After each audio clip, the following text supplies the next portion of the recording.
برای مدل سازی شنل ابتدا به اندازه 60 70 80 سانتی متر قد شنلمون رو در نظر میگیریم. خط کشم رو به این شکل قرار میدم. حدوداً 70 سانتی متر خطی رو رسم میکنم. 8 سانتی متر میرم جلو علامت میزنم. 9 سانت میام پایین. هلال یقه مشخص میشه و من به اندازه حدوداً 12 تا 15 سانتی متر میتونم شیب این قسمت رو در نظر بگیرم و به اندازه 65 سانتی متر جلو رفتم.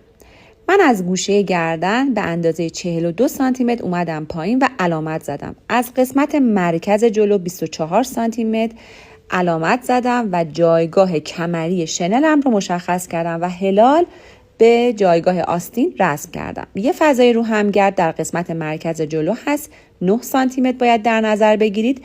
برای یقه این کار دور تا دور هلال یقه جلو و پشت اندازه گیری میشه و یک مستطیل برش میخوره که به دور تا دور یقه دوخته میشه که قبلا آموزشش رو دادم. قسمت جلو و پشت شنل مشخصه.